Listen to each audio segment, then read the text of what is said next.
Hello. Hi. Hi. Hi, Michaelia. I'm just letting, see if I can let some people in. Just bear with me. Sure. How you doing? It's nice to meet you. Nice to meet you. It was so great talking to you the other day. I'm really excited for tonight. I know. I'm excited. There are lots of exciting people and interesting people turning up tonight. So yeah, very excited Fabulous. to see what's going to transpire. Amazing. Amazing. Great.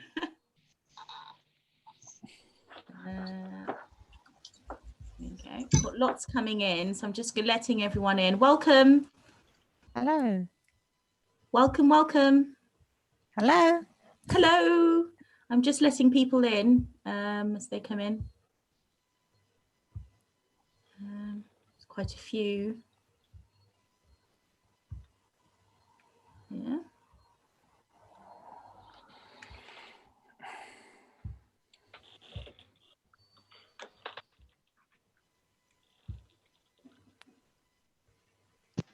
Okay. Hello, everyone. Hello, welcome. Thank you so much for coming. I'm just letting people in, so if I'm quiet, I do apologize.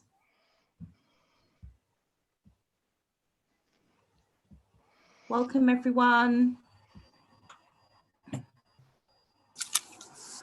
Welcome, Judy Billing, Marlon, Marilyn. Oh gosh, I'm trying to say names, but every time I say a name, someone's coming in. Officials here denied the precursors of blocking. Okay.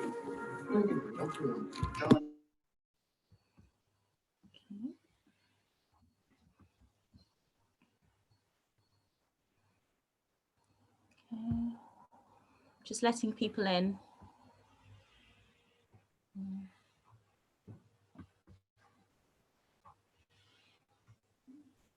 Give it another 3 minutes and then, well, should start now, really. Yes, I think for the most part. Oh. All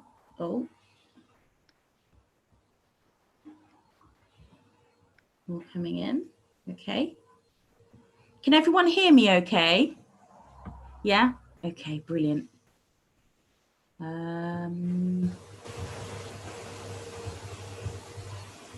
Okay, right. Amy, I think I'll let you take over and I'll just let people in as they come. Okay. Good evening, everyone, and welcome to the monthly Black Voice Hertfordshire community meeting for January. We are pleased to be hosting many leaders in the community today, as well as members of the public. In today's meeting, we will be discussing solutions to the issues relating to authority that we have previously spoken about, as well as actioning on leadership and raising awareness of the issues in the education system faced by the Black community. Before we begin, here are a few things to bear in mind. All of these meetings are recorded for transparency. Respect must be given to all participants of this meeting. Although we're aware that conversations around racism can be political, we would not like this to turn into a debate between the actions of political parties. Rather, we would like collaboration between everyone to reach a common goal. When referring specifically to the Black community, please refrain from using the terminology "they." Now, I'm going to hand over to Michaelia to provide an explanation for who Black Voice Letchworth is, as well as some additional information about the meeting tonight. Thank you, Amy. Just going to share my screen.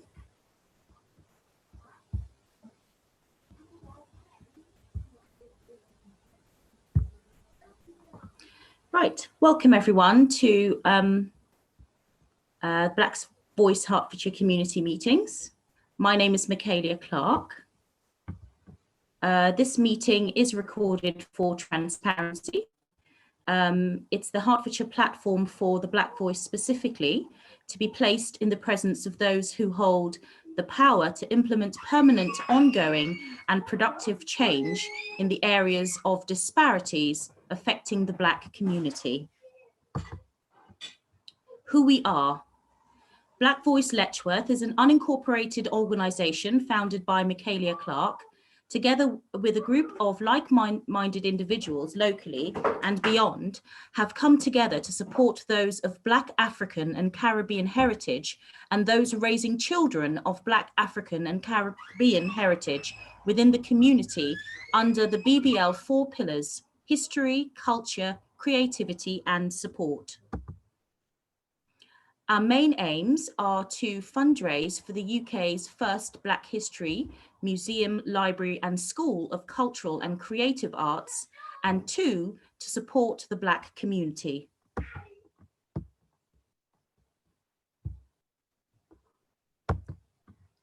Our story. 3 years ago, I visited my local library to take out some books on Black history to teach my child at home. There were only 4 books on slavery found at the library itself and 0 books on Black history in all of Hertfordshire libraries. After becoming a mother, I continually experienced healthy incidents of racism and discrimination in its many forms, but ignored it. Following the recent death of George Floyd in America, it made me think about my own child's future. I decided to use my skills to open the first National Black History Museum, Library and School of Cultural and Creative Arts, and create a local group, Black Voice Letchworth, to support those of Black African and Caribbean heritage in my town and beyond. Okay. Our services within the Black History School include the one-woman Black History Show, the Black History School online, ages 5 to 17, Mama Sugar Shake's 0 to 5 preschool program, Black History online course 18+, the BVH Awareness and Accountability Dossier, Black History Virtual School Pack, Black History Children's Book, online library and bookstore, online museum, and online magazine. Our services that support the Black community include monthly Black Voice Hertfordshire community meetings and birthed initiatives, weekly kids STEM and gaming group, just letting people in as I'm speaking, all-round health and wellness support, classes, talks, groups, workshops and courses, legal support and advice, Hertfordshire Black Business List, community action support and accountability group, building relationships with other organisations, and the Al Kubalan Festival. Oh, very gone. Okay, so some house rules. Please remain muted at all times. Please use the virtual Zoom hands up button to give notification that you would like to contribute, or write your question in the chat box.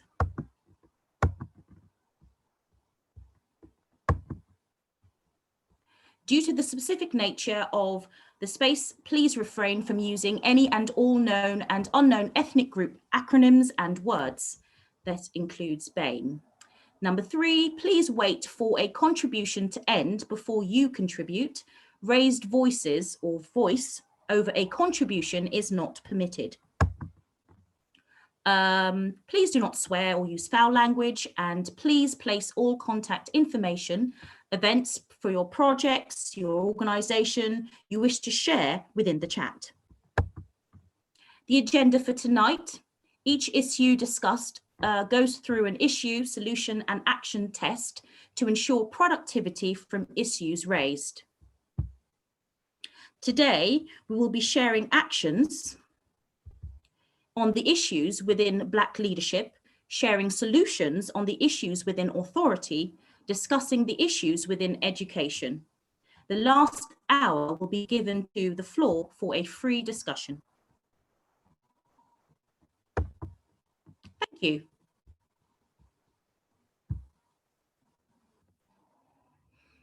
So, could we take this opportunity for those who are in attendance to introduce themselves? If we could possibly no more than maybe 3 sentences, because we have quite a bit in with us tonight and rising, which I'm so excited about. Thank you so much for coming.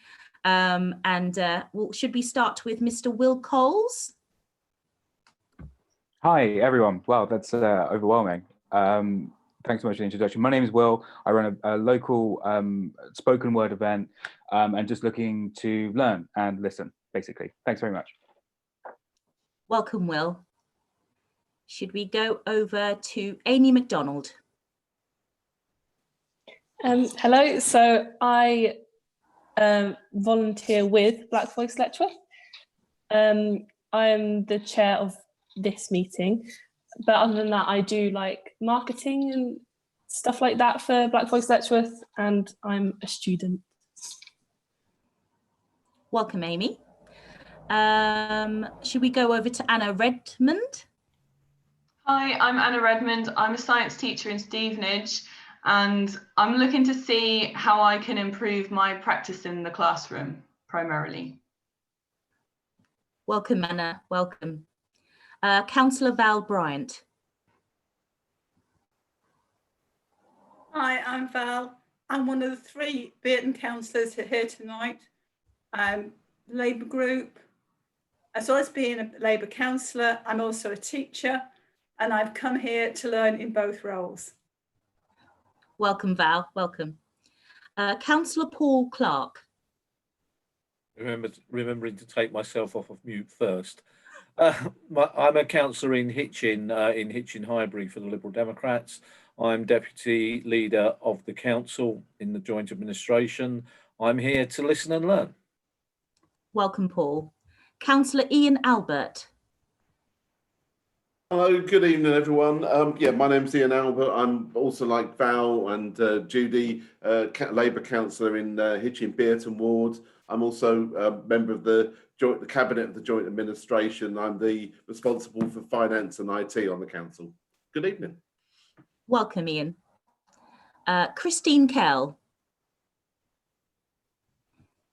Yes, hi, I'm Chris Kell. I'm from the North Herts Interfaith Forum and also a member of Hitchin Quaker Meeting.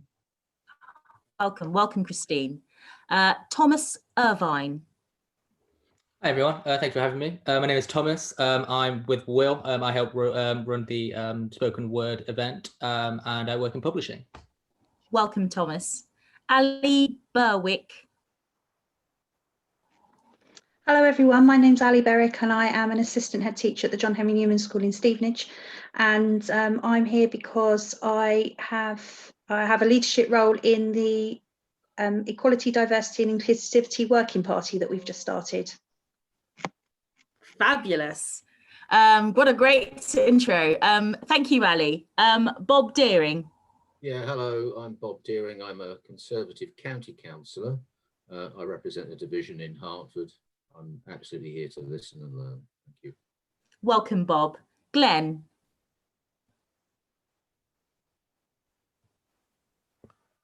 Hello, my name is Glenn, and I volunteered with Black Voice in Letchford, and I'm just here to help coordinate today's event. Welcome, welcome, Glenn. Sue Brinded?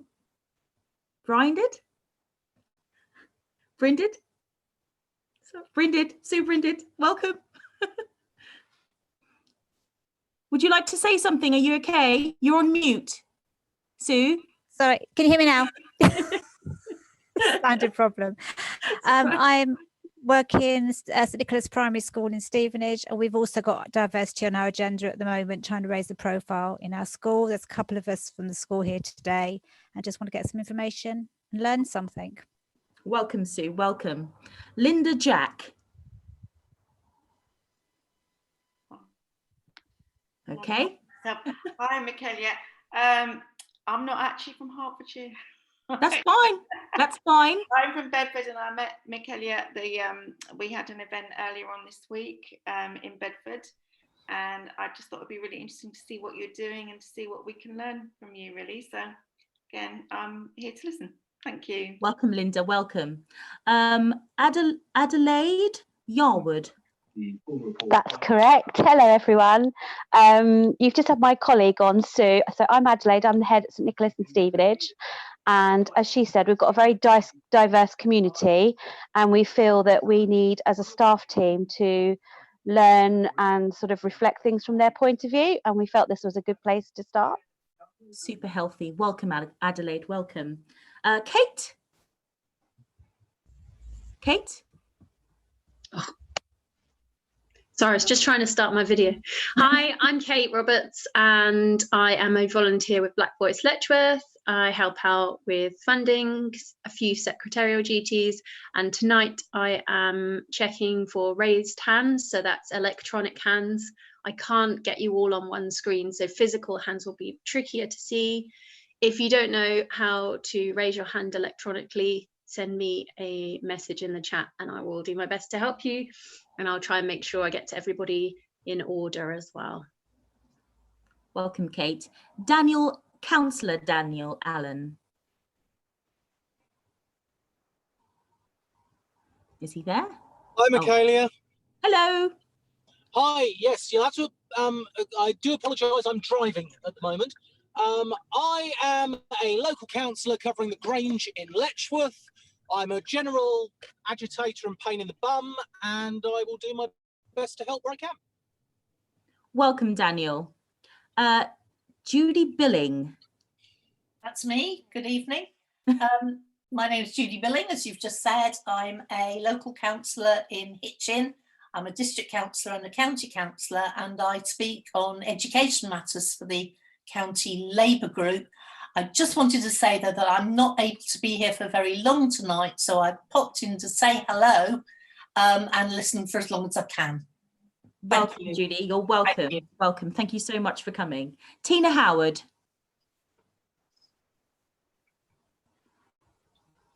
Tina Howard. Good evening, everyone. I'm here because I was a head teacher in a very diverse school in London. Tina, you're on mute, darling. Tina, you're back on mute. Tina, you're on mute again. We'll come back to Tina. Amy McLaugan. That's a Scottish name, and I'm terrible with Scottish names, even though I'm part Scottish. It's a strange one. How are you pronouncing it? How are you pronouncing it? I'll use this as a learning opportunity.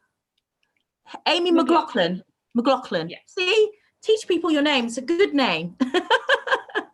Yes, welcome, Amy. No one ever gets it right. So you've already heard from my my colleagues Sue and Adelaide on the call. I'm a volunteer school governor at St Nicholas in Stevenage, but I've also got half of a work hat on this evening. So I also work at a university just over the border in Bedfordshire, where I support students in underrepresented groups. So this is a sort of a fight that I think is going on everywhere at the moment, and something I'm keen to hear more about. Excellent. Welcome, Amy. Kathy Davis.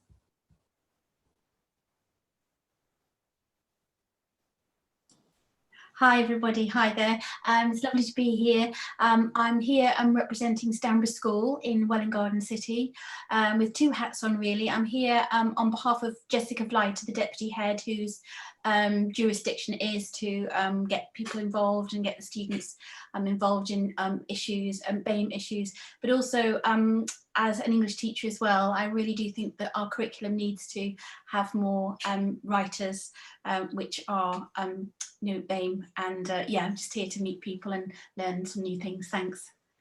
Welcome, welcome. Thank you. Sam McKinday. Sam, you're on mute. Sam, darling, you're on mute. You're on mute. Yeah, I am trying to miss. Oh, okay. Okay. Welcome, Sam. Oh, thank you so much.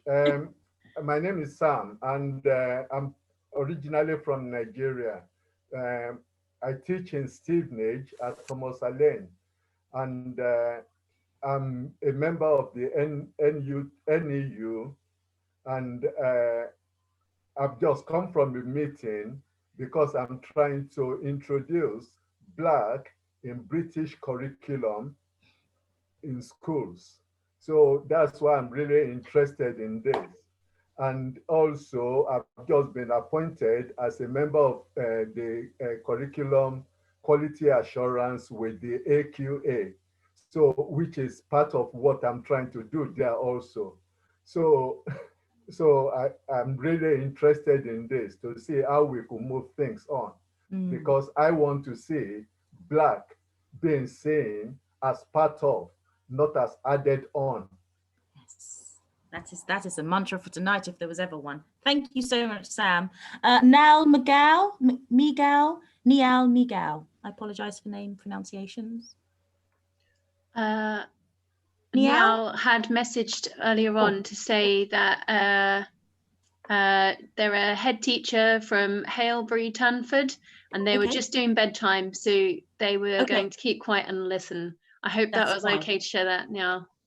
Yes, that's great. If you want to do introductions in the chat, that's fine too, guys. Charlotte Sadler. Hi, I put a wee introduction in the chat as well. Okay. So I am a teacher in a school in Hertfordshire. My intention for being here is mainly to listen. I have my own areas of intersectionality, and so what I'm really wanting to learn more about is how I can better understand my white privilege, and how this group can help me improve inclusive practice within my role teaching in school as well. Welcome, Charlotte. Welcome. Councillor Favour. Hello, thanks, Michaela. My name is Favour. I'm Labour Councillor in Watford. I'm Deputy Group Leader. I'm lucky to say that I'm the first elected African Labour Councillor in Watford. Yes.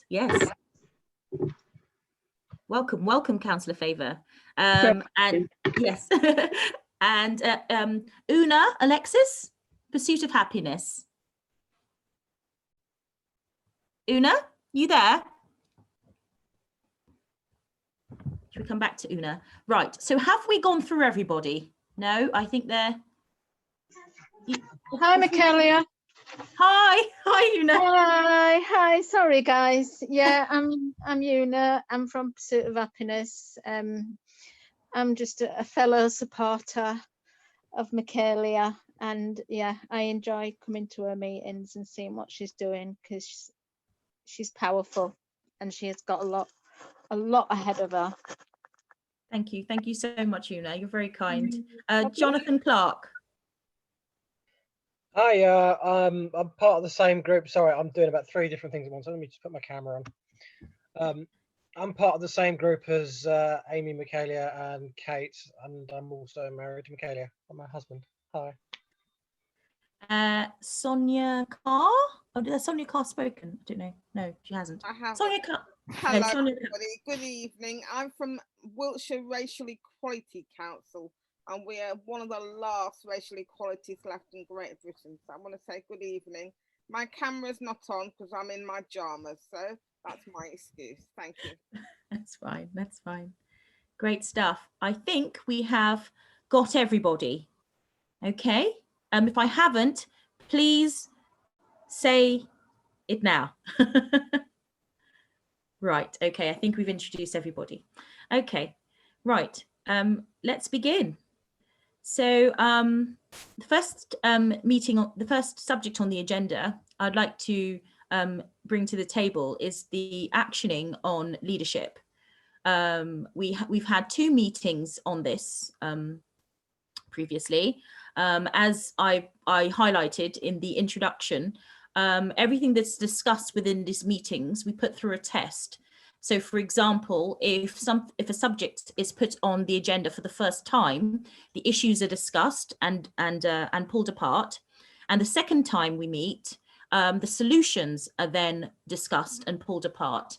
And the third time we meet, we then together bring ideas, share ideas, etc.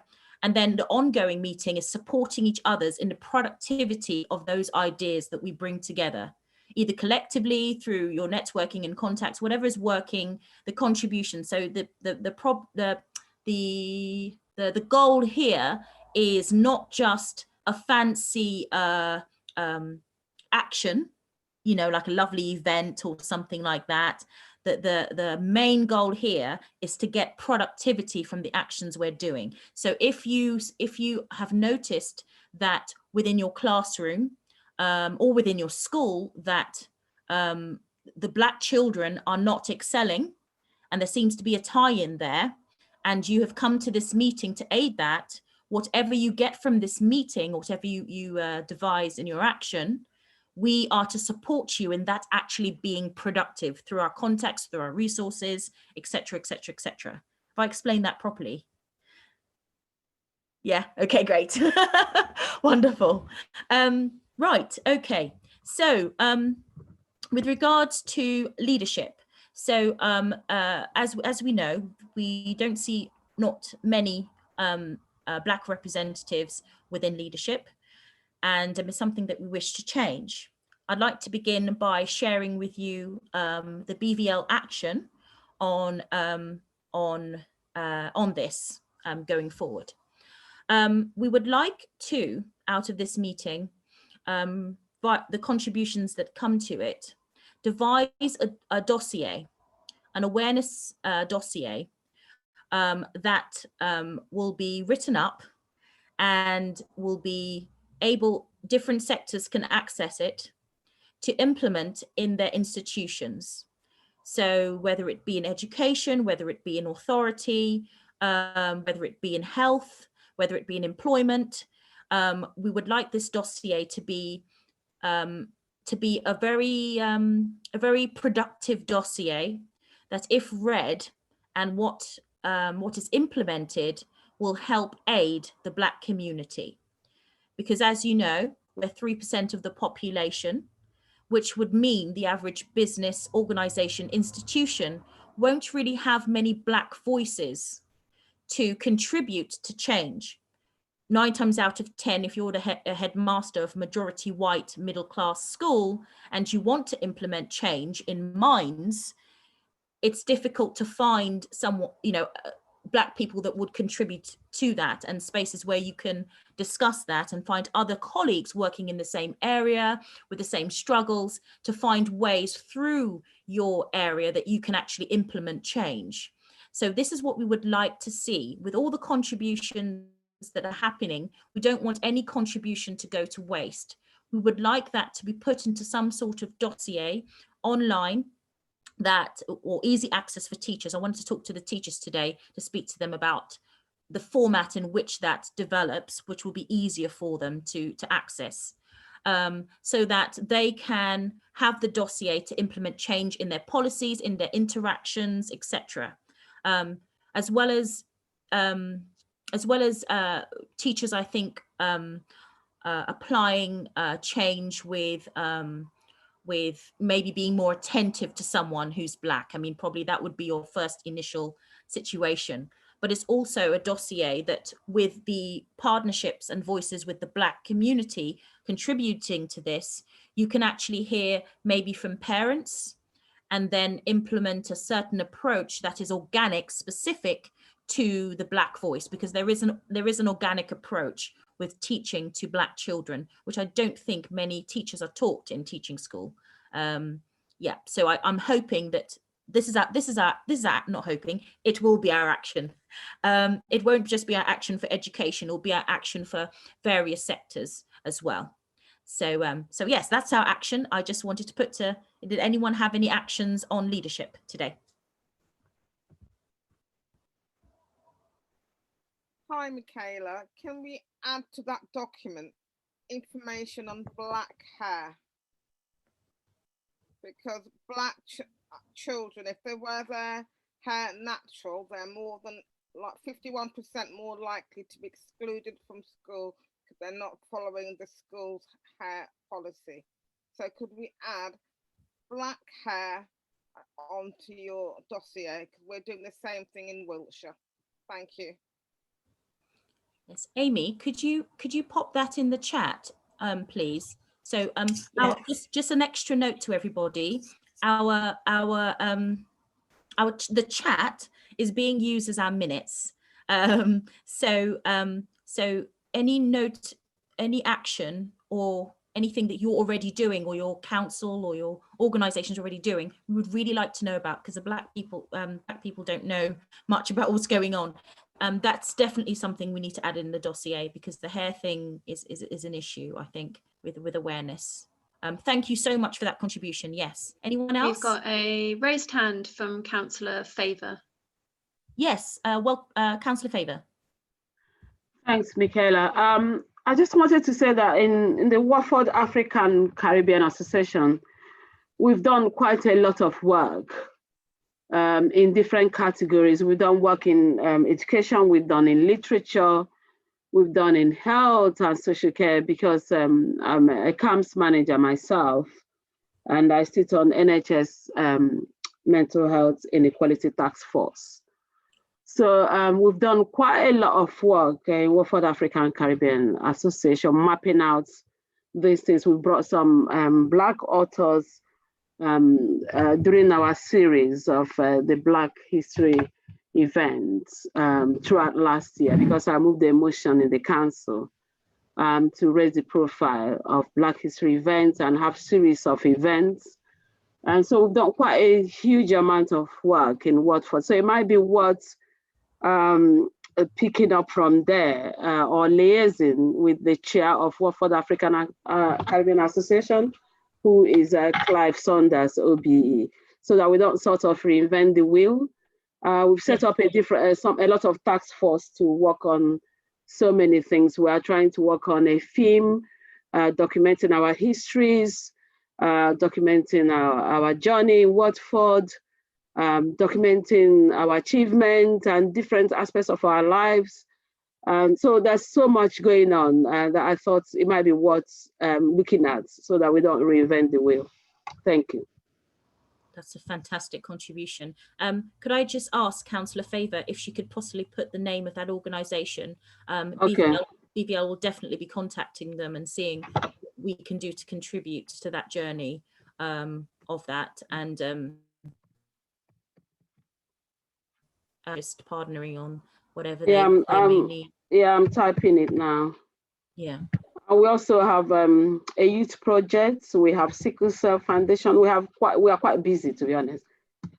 Yes, the sickle cell. Well, we're getting on to health. I won't get we've got a lot in our hands. Yeah. Definitely. Definitely would like to connect. Absolutely. Anyone else?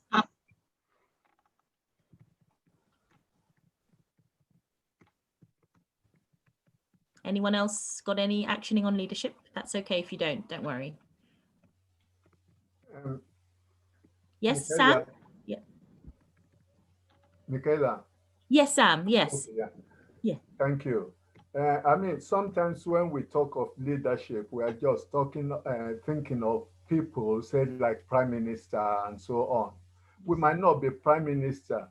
You can't be a leader where you work without even being the manager, because it's how you lead that really matters. Yeah. And what I would like us to really look into is the values and the skills and the sort of the way to be a leader wherever you are and in whatever you are doing. Yes, definitely. I think that's a really good point. I think generally we look to the Prime Minister because he's the most, I suppose, popular, leader as we would know a leader. But really, we're all leaders. If you're a parent, you're a leader. If you're a child, you can be a leader. Wherever you are, people are looking at you. They're looking at your behavior. They're looking at how you interact. You're leading everywhere. And the leadership we're talking about is not just councillor, mayor, prime minister, MP. It's just yourself as a leader to say to somebody, if you hear something inappropriate in your workspace or your social space, to hold them accountable and say that's not correct, and explaining to them why.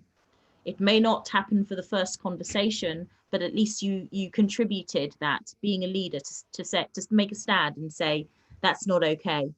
And I think what Sam just said is vital. because that's the basis. I know in our STEM games group that we run once a week is what, you know, I instill in the children in their interactions, in their social interactions. Yes, they think they're just, you know, game playing, but their social their social interactions is very telling.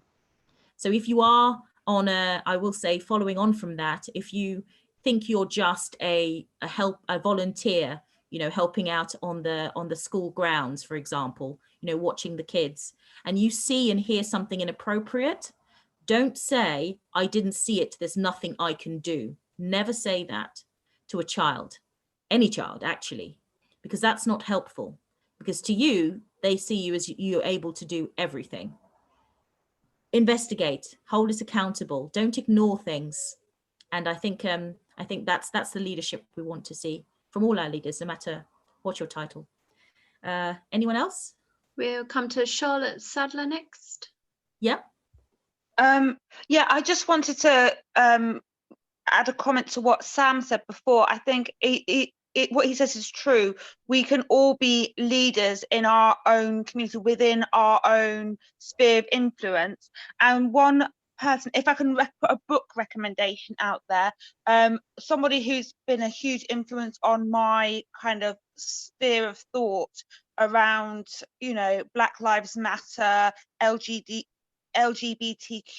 plus issues, is a writer called Renee Brown, and she's an American, so she's a social worker by profession, but really she's a researcher, and she wrote a book. It came out, I think, the year before last, called Dare to Lead, and it talks about, you know, brave leadership and doing that without shame, without you know, without people feeling like they're being judged, or that there's fear in having that voice.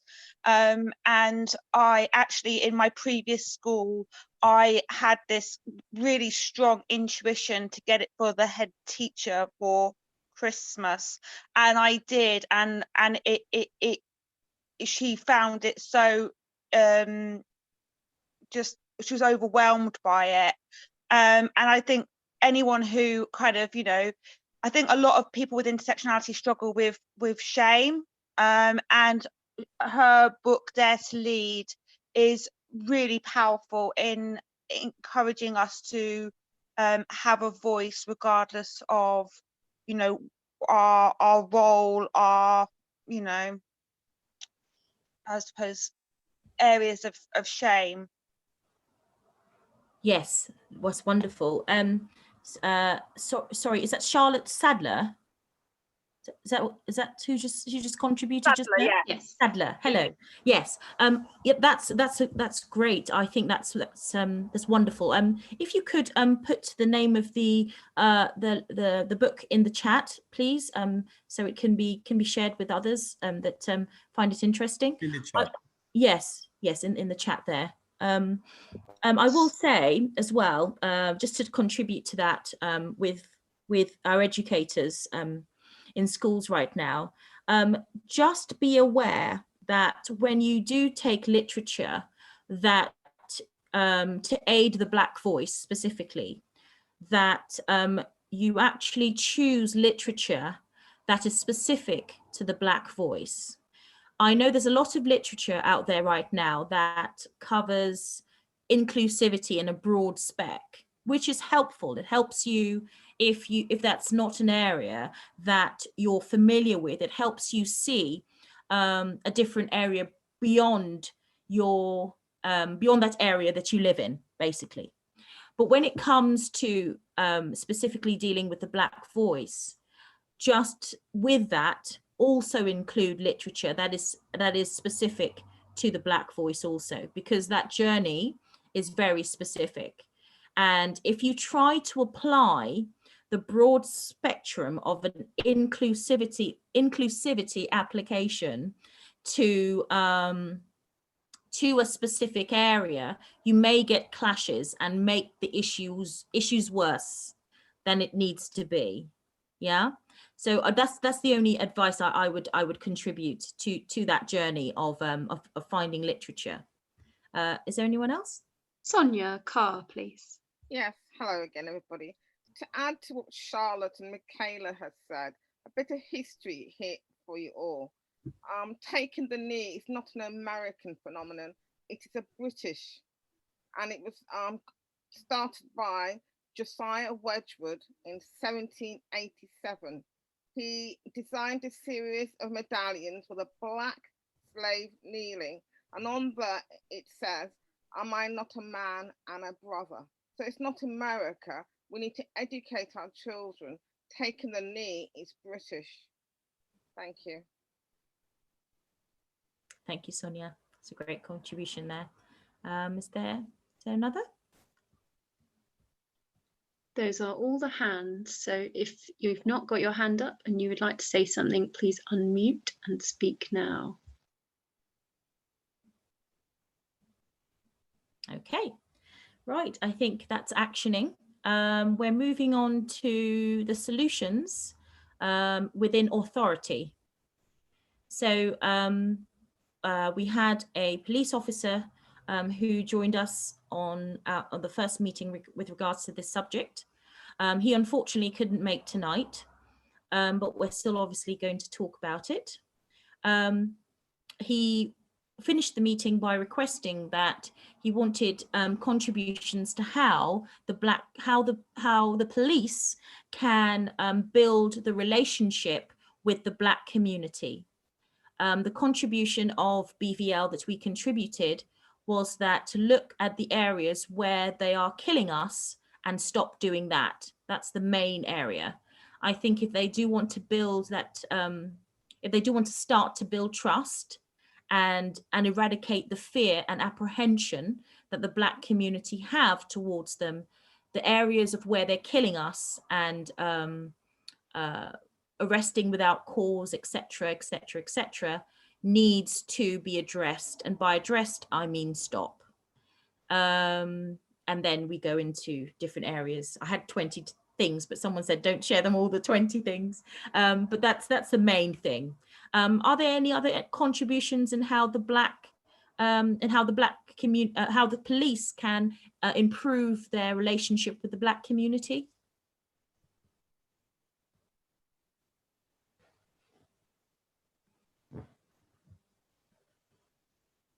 No one? Yeah, Michaela, just to add to that police officer, when you next speak to him, tell him Alexander Wilson. The incident happened in November last year. Alexander is a barrister, a Black barrister. And when she was entering court, she was stopped 3 times and she was treated by the accused. So we've already got equality. We want equity. We want you to be accountable. To tell us why Alexander Wilson, an eminent barrister, was treated so abysmally. That is embarrassing. And that is only 2020 that happened, not 1820, 2020. Yeah. And the same thing happens to our children in school, because I'm dealing with that.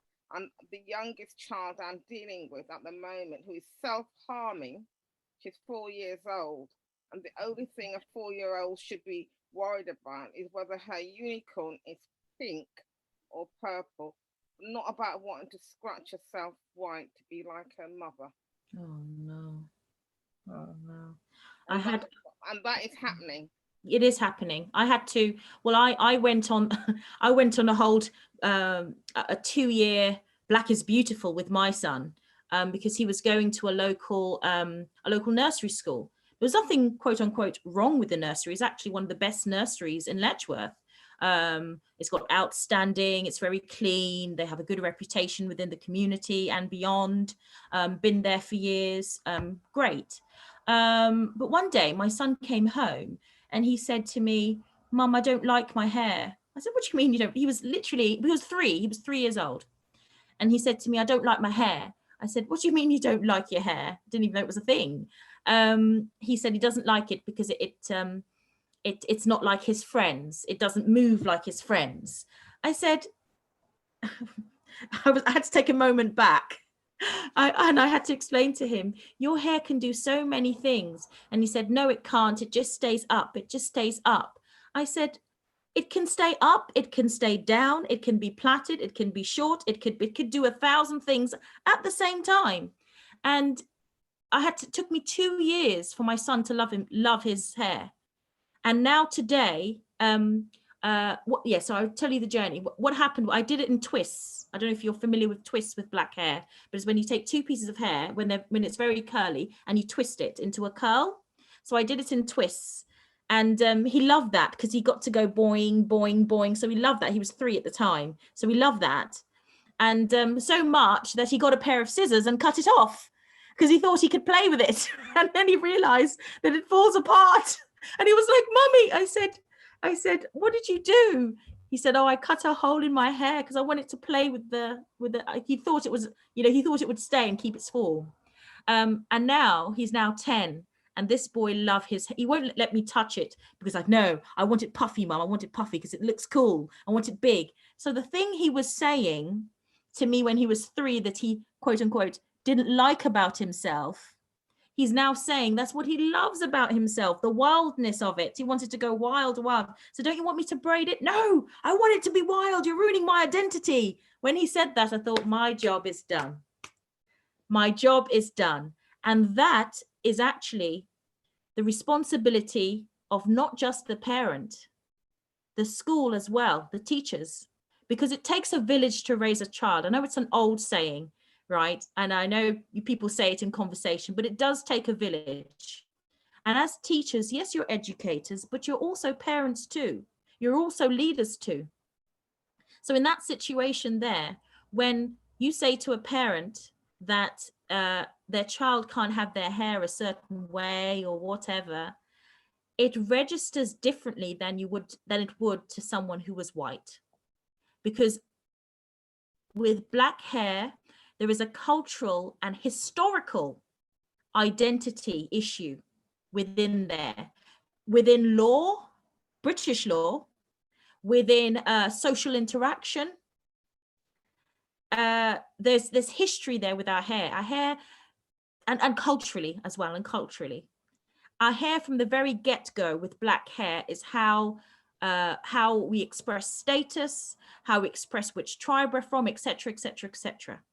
So when we came over here, well, we not came, it wasn't a trip. When we were pulled over to the Western world to do what we did, everybody knows about slavery, I hope.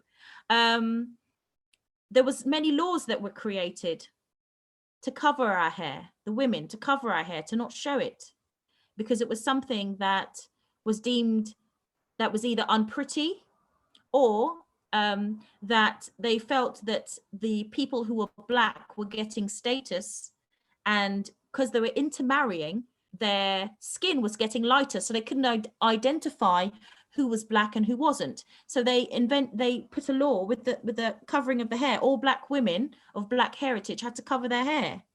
This is historical. Yes. So when you say to a black child about their hair, it's an issue there. So that the love that my son now has for his hair, every child should have.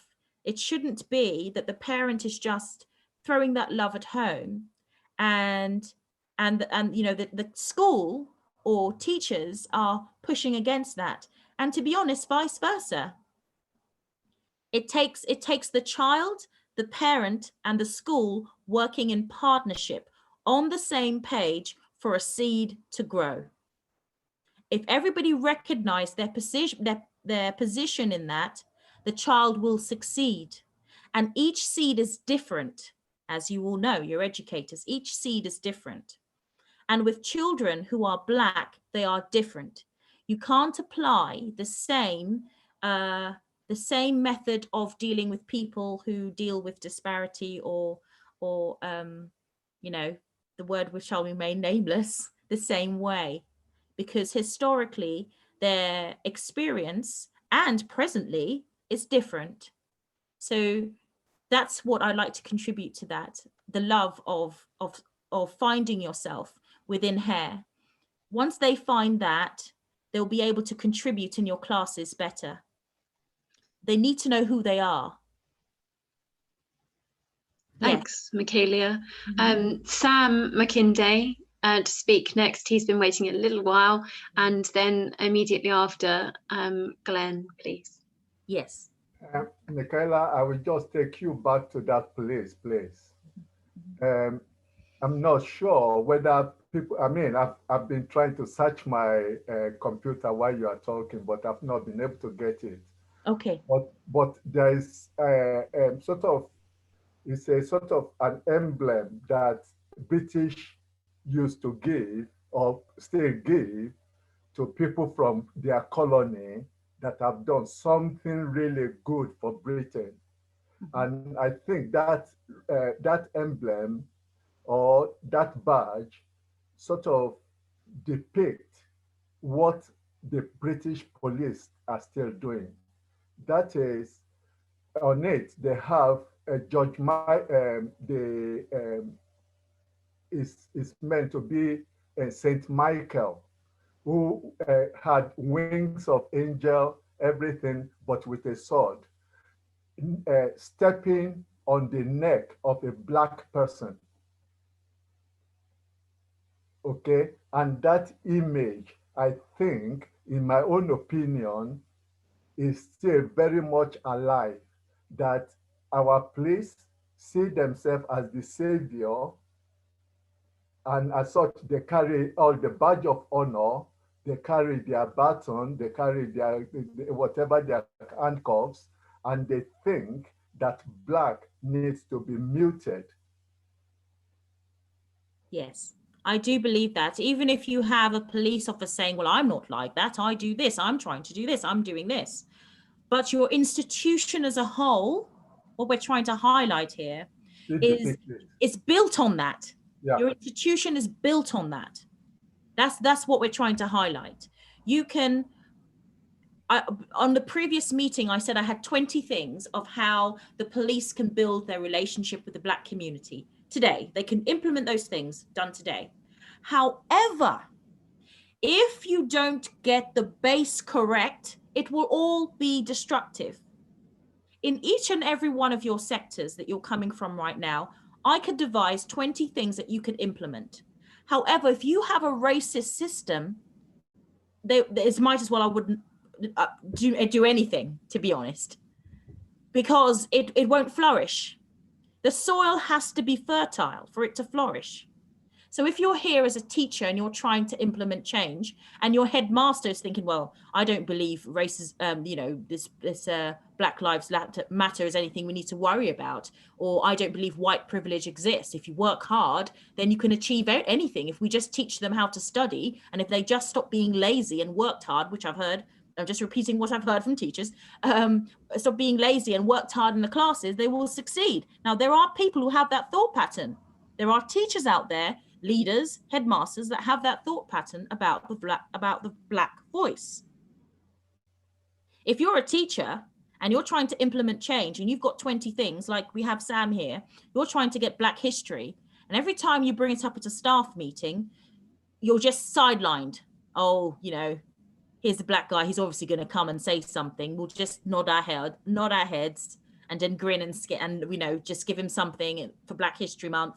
And then we'll say, oh, how wonderful. I really enjoyed that event. The event is to bring awareness. It's not just for you to have jerk chicken and rice. It isn't. It's for you to change, to make actual change. What is going on here? If you don't believe that, and I'm talking about people who don't believe, that these things are going on, then educate yourself. If you're a statistical person, you need proof, find your proof, and then apply what needs to be applied. Because 9 times out of 10, if you're spending time looking for proof that these issues don't exist or don't apply to your maybe 100% white space, then you're the person that actually, requires it the most. That's my contribution there. Wow. Glenn, do you want to speak next? Yeah. There's actually some recommendation in the chat. Thanks, P. Is it Stephanie? Yeah. Almost British by Oliver E. Banks, and Black and British by David Olusoga. Also, we have, I think it's 100 Great Black Britain Britons and Britons by Patricia Vernon and Angelica Osborne. So there are a couple of contribution there as recommendation in terms of books. I think probably one of the things that probably might be good to hear is from the teachers among us as to, you know, some of the books that are actually used within the classroom, and to see exactly how you know, we can have some addition of these books or other books really that can actually contribute in that way to the student vocab or the learning experience. It would probably be good. I don't know exactly how we can have some contribution there to understand that. Great, that's a great question. I'm just going to pause that for 1 second and ask P. Stepney if they would like to speak now, or whether they'd like to hear the stuff from the teachers first and then speak. I'd rather hear from the teachers first.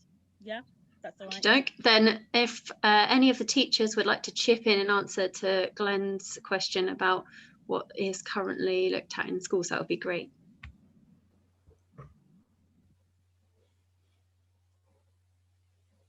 Or not looked at, if it's not currently in existence, that's helpful information as well. Yeah.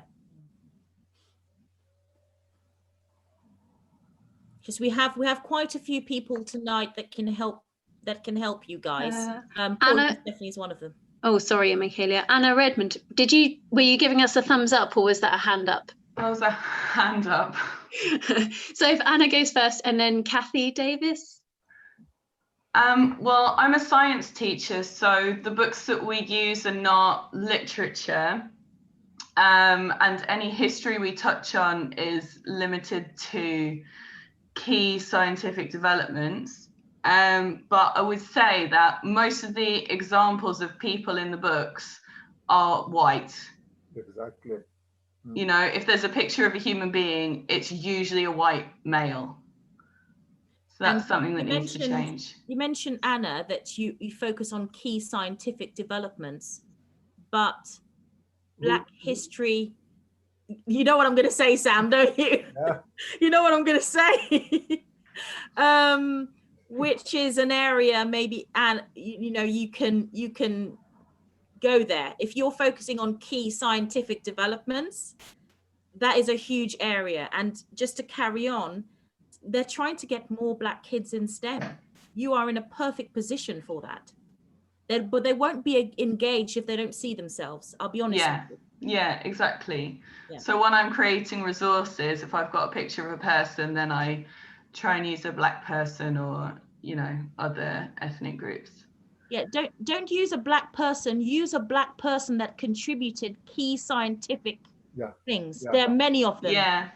Otherwise, they'll just think it's a model, and they'll think, oh, Black people can be models too. Yeah. So one of the things that we're doing is we've introduced a scientist to the topic for all of our Year 7 topics. We've tried to make them diverse. So we've got some Black people in there. Okay. So, do you know yourself any Black key scientists that contributed? Yeah, so Maggie Adair Pocock is one of our scientists. She's slightly different. We've got this thing called Pride. So she's the P for passionate, because I think she's amazing. Alice Ball developed a treatment for leprosy. She's one. Betty Harris developed a test for TATB, I think, which is an explosive. And who else did we have? No, that's it. Those are all the ones I can remember off the top of my head. Well, Anna, you've just got your next lesson. Yeah, the thing is, we need to fit it into the curriculum. So it's trying to find the specific links, because we don't have time to go off on tangents. So it's got to be relevant, which is hard work. Yeah. And how do you make that relevant? If you sat down with your headmaster, what's that conversation going to look like? I guess I would have to go to him with suggestions. Yeah. But I probably wouldn't go all the way to the head. I would probably just talk to people in my department. Okay. Yeah. That's That's good. just the school structure. Yeah, that's good. That's a good action you can do. Yeah, sorry, Kate. No, it's okay. Thanks, Anna, for that contribution. Kathy, did you still want to speak? You've disappeared from my main screen.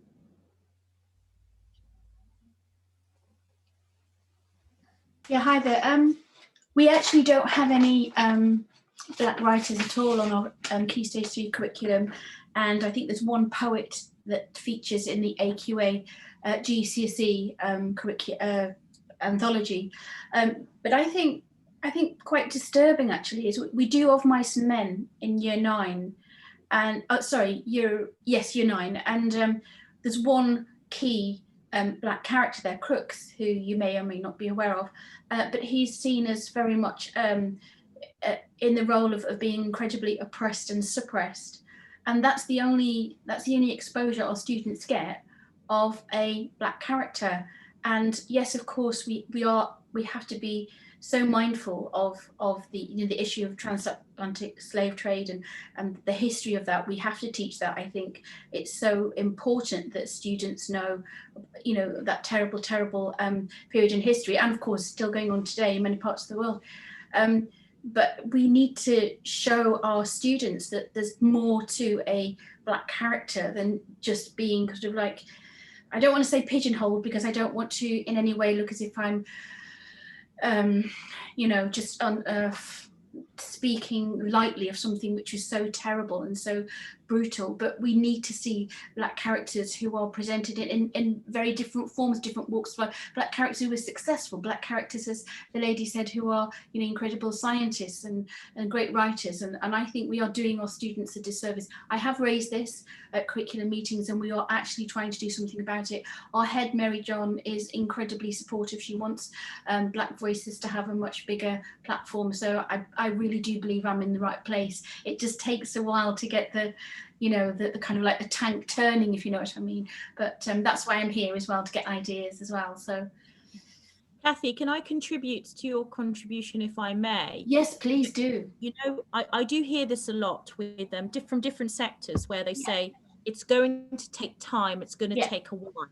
Can I encourage you and everybody to challenge that it's going to take a while, to challenge it? So obviously some things, is going to take a while, because it's just, what you can do, when you can do it. Yes. But do challenge what you can do for now. It may not be your idea. Yeah. But it may be something small. Yes. It could be, you don't have to change the curriculum. It could be, here's so and so and so. But did you know he actually created da da da da da? It could be just a sentence. Yeah. It doesn't take a lot. It doesn't have to do this big change. It's just you could spend 30 minutes on you could spend 10 minutes on what you've already planned for your lesson plan, and implement Black history in there. Absolutely. Yeah. Just think that's what I can do, but we need to have a whole, I think the school curriculum needs to change for English. I'm talking about for English. I think everybody's got to want, sort of buy into it. And I know that they do, but I sometimes think, but there are other things that are, of importance as well. So it's just a case of really pushing it. And can I just say, while I'm here, the National Association for the Teachers of English, NATE, have got an amazing diversity conference on I think it's the 27th, 28th of February. I've actually got it on my screen. I can upload it or send it around if people are interested. Post it in the chat and email me, Kathy, because I want to be there. If it's is it an invite? I've just invited myself. No, I'm inviting you. Come along. Yes, definitely coming. Can I email it you now so you can have a look at it and maybe do what you... Have you got my email? Should I don't know. I'll do it right now. Okay. Thank you. Yeah. We can sort out that admin. Shall we go to Ali next? I know P had put something in the chat about why was Mice and Men still taught. I don't know if anyone wants to kind of respond to that at all, or give any indications as to why. So I was wondering if I could just give you a bit of context as to the work that we're doing, and it might address a couple of the points that have already been made by the other teaching professionals that are in the meeting. You've heard very much that the curriculum is under-resourced in this area, and from our perspective at our school, last year our head teacher received a letter from one of our students, one of our sixth form students, who had gathered a number of thoughts from her peers on how Black pupils and students were represented in school and their experience of school with us. And it prompted him to ask us to put together a working party, which involves governors, senior leaders such as myself, members of staff, and members of the student body as well from our sixth form. And the purpose of this working party is that there are many purposes, but there are strands such as looking at the language that's used within schools, to explore the curriculum, but also, and I think others have touched on this, to make a real change. And it's great that I think individuals are talking about individual resources, but unless at the foundation level schools look to change, at a leadership level and with the governors as well, it's going to be quite superficial, and it will be down to the individual practitioners as to how they create their PowerPoints, what examples they use, what sources they study. And so for us, it's really important, and I take on board your point, Michaela, about the time, not saying it will take time, because I think it has to be on the agenda all the time. It has to be constantly referenced. But curriculum review is a journey, and it competes with so many other things. But if it's done through the lens of inclusivity and diversity and equality, specifically within the context of Black culture, then I think that's where the real change happens. And in fact, I had a meeting today with one of my senior leaders, and we talked about how we are now making this a formal part of our school development plan, which, if you're within teaching or understand, that's quite significant, that it becomes part of your development plan year on year, and you're then held accountable. I will be held accountable for how our school develops with regards to this in the future. So I think it's at that level before I think you can not separate from talking about resources. Resources is one thing, and it's great to pull those, but I think that can be done collectively and collaboratively across schools. And I would really push, in the future, to have groups like this where different practitioners could come together in their curriculum areas to share what they have found, to share what works well, and share what is truly representative. But unless you have it at the level of leadership, it will just float at the surface. And I think that's what schools have to do. And it's like that, what you were saying, your head teachers and your governors have got to be involved, and we're very, very lucky that right from the start our governing body and our head teacher has pushed for this, but it had came from the students wrote him that letter and said, this needs to be addressed, we want to explore this further, and we've kept them involved. So to be honest, I can't contribute with the curriculum resources. We are a Catholic school. This Sunday is Racial Justice Sunday, so we're constantly incorporating different aspects into our pastoral calendar.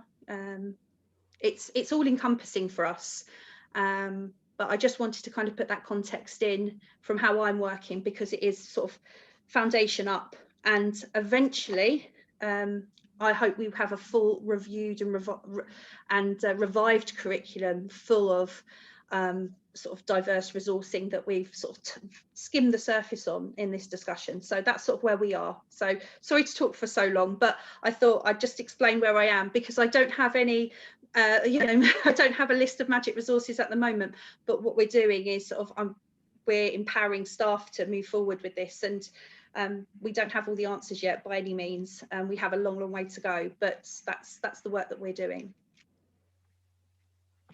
Thank you, Ali. I've got a line of hands up. So we've got Will Coles, and then Sam McKinday, and Councillor Favour. Sorry, I forgot to unmute myself. So I come at this with a slightly different angle because I'm a tutor, so I help support individuals who are sort of struggling with their education, various bits and pieces. And specifically, English is what I do, and GCSE English is obviously something that comes up a lot. And from my perspective, there seems to be it seems to have regressed over the years, and it seems to have gone backwards in terms of that diversity, in terms of the individuals who are taught. Off the top of my head, I know on the current AQA poetry, generally the one is that I do is Power and Conflict. Tends to be, I think it's John Agard, Imtiaz Darker, someone might correct me there, but others who of a non-white background who is on that curriculum. When I was doing GCSE English, which wasn't that long ago, around 2005, we had a real range of different voices coming through. I just wanted to read some of that. Limbo by Edward Kamar Brathwaite, Tatum Kulu Africa, Nothing's Changed. I mean, I remember being a young kid, a young white kid, knowing nothing of my white privilege and hearing that, particularly the Nothing's Changed has stayed with me some, I don't know, 15 years later. And it's something that is just sort of in my bones. And it just is such a crying shame and a crime almost to hear individuals come to me and working with individuals and to see that they've not had that access to different people like Maya Angelou. Like, for God's sake, why is Maya Angelou not taught everywhere? Like, what is going on? So anyway, that is purely just an observation that I want to throw on there based off what we were talking about with the mice and men, and essentially just to yeah, not rant, I suppose, but just to share it in a constructive forum. That's all I had to say, really, just off the back of what was said there. Okay, I'll concede the floor. P, who's been waiting a while, has just said she'd like to come back in on a few of these points, but I'm aware I'd said to Sam that he was speaking next. So Sam, are you happy for P to speak next? That's fine with me. Thank you. Thank you.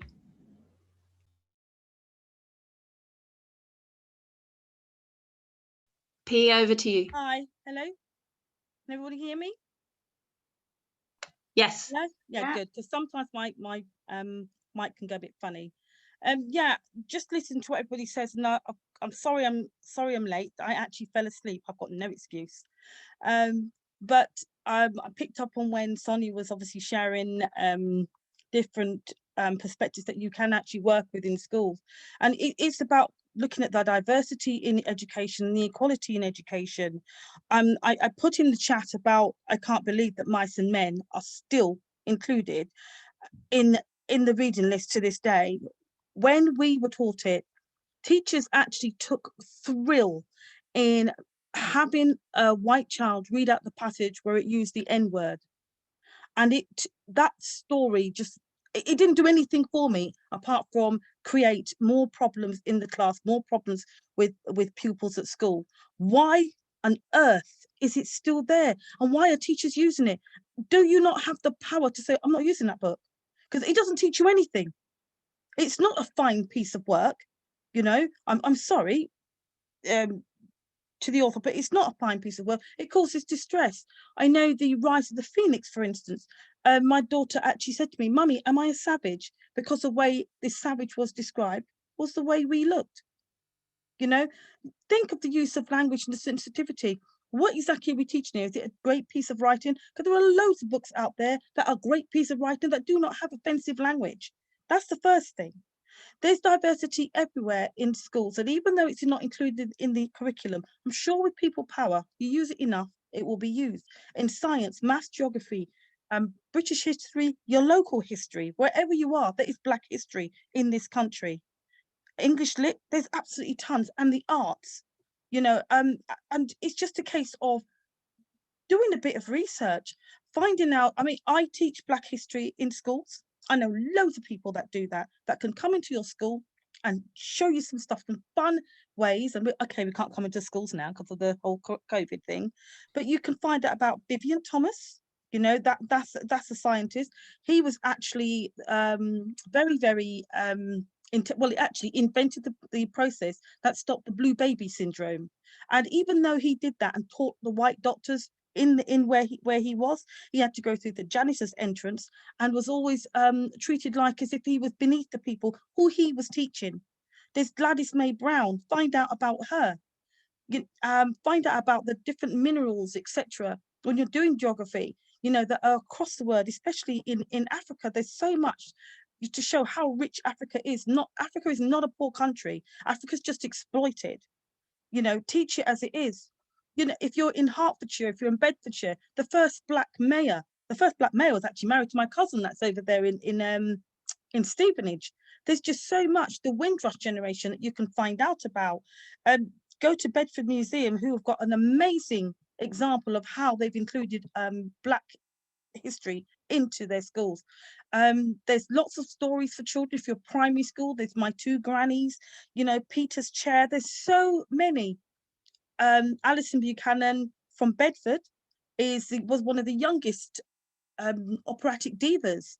You know, she was actually likened to Jessie Norman, who was another black opera singer.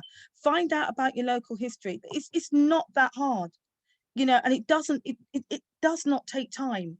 It's not, oh goodness me, now I've got to change this. Yes, when it comes to things like Mary Seacole and Florence Nightingale, there are some things you do have to unlearn, you know, because you know, you don't have to say that Florence Nightingale was a racist, but when the young people read it from themselves, they're going to say it anyway. But there's some things you do have to unlearn, which I think sometimes why there is the resistance to do so. And Nancy stories, you're going to read Brer Rabbit, and Nancy stories, same thing. Look at the black inventors, and there are loads. The traffic lights you see every single day was invented by a black man. He also accidentally invented curly tongs. But there's so many things you can actually look in history and have a day. So you don't have to specifically say, oh, we're going to have a Black History Day.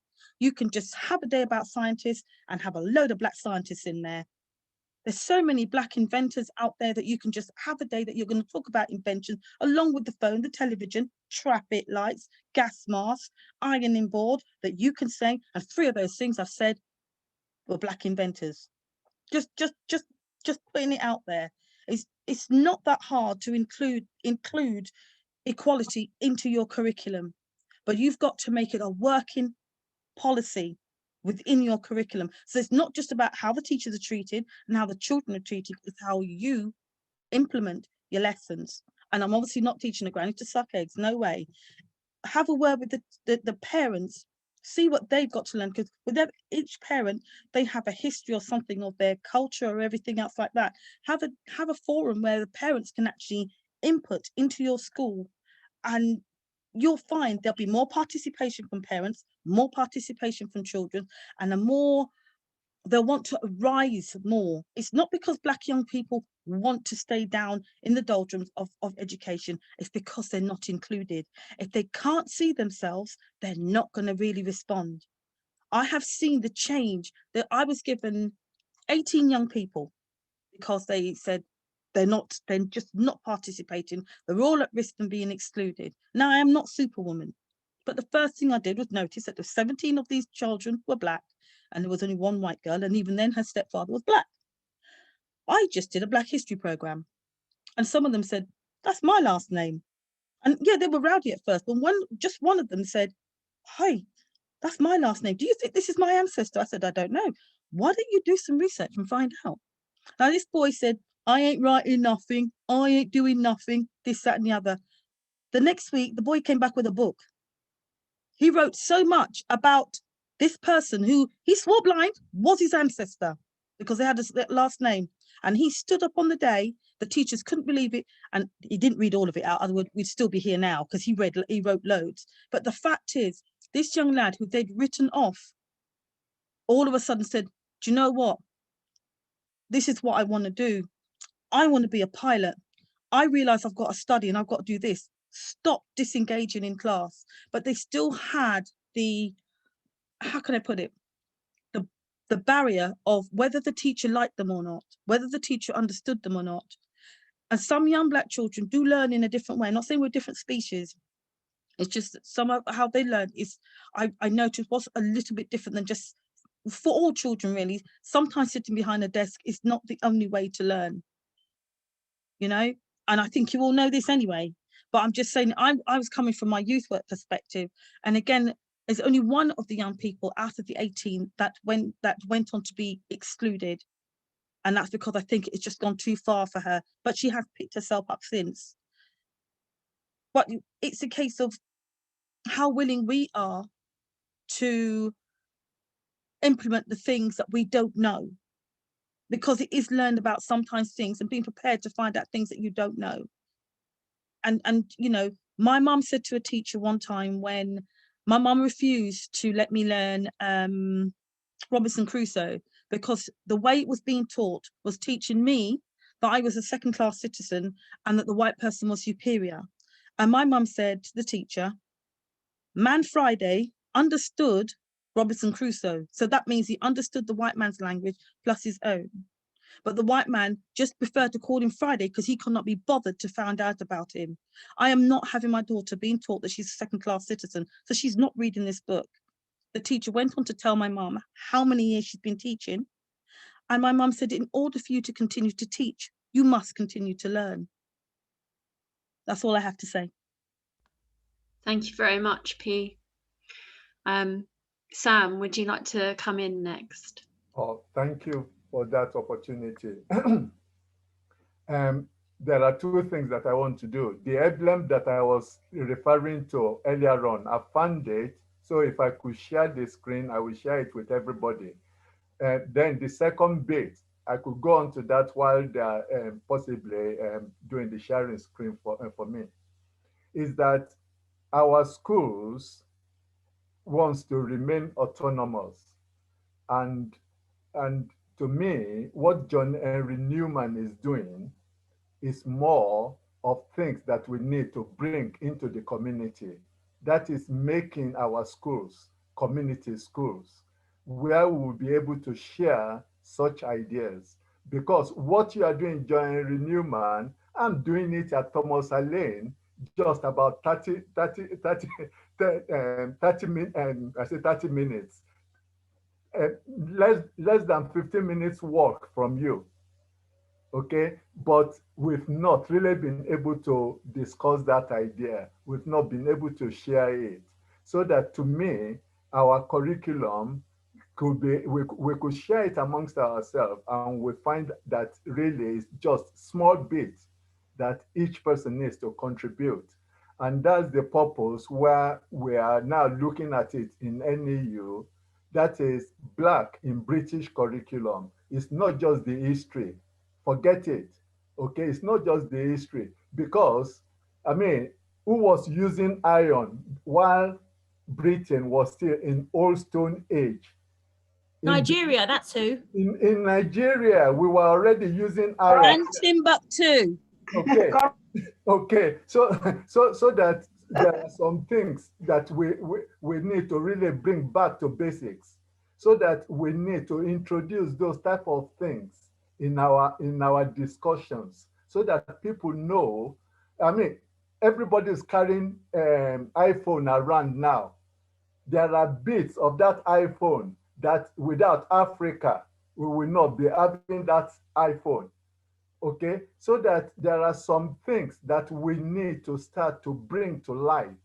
And that's really the purpose of this evening, that we bring things so that people start to see, because we've been blind so far. So let's start to see the things that are going on within our community. And except Britain change, I'm afraid, we are just going to go back to square one.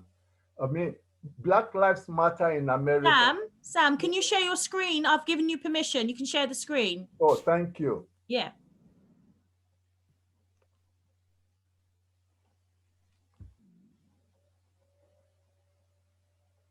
Okay, if you look at it, that's the Angel Michael, and that's the black person under him.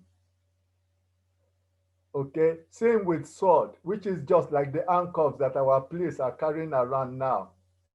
Okay, but look at it, standing on the black man's neck.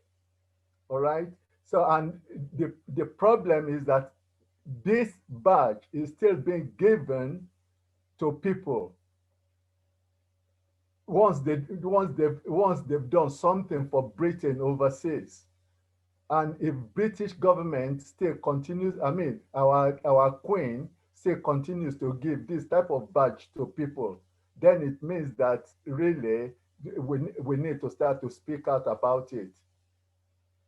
I will send the badge to you, miss. Okay, so that we just need to really. What's the name, Sam? What's the name of that badge? Okay, just a minute. Yeah, I need that badge. I don't need it. I don't need it for me, but I want to find out who on earth is. That's It's the Order terrible. of St. Michael and St. George. Yeah, it's St. Michael and St. George Cross. Yeah. Dan, you know about this badge? Yeah. Only a little bit because I've jumped on Wikipedia. I will put it in the link. I'll put it in the chat now. Yes, please, Sam. Many thanks, Sam. Did you have more to say, Sam, or shall we move on to Councillor? You can move on, but I mean, the teachers that are on days, because that's the point that I'm trying to raise within the NEU.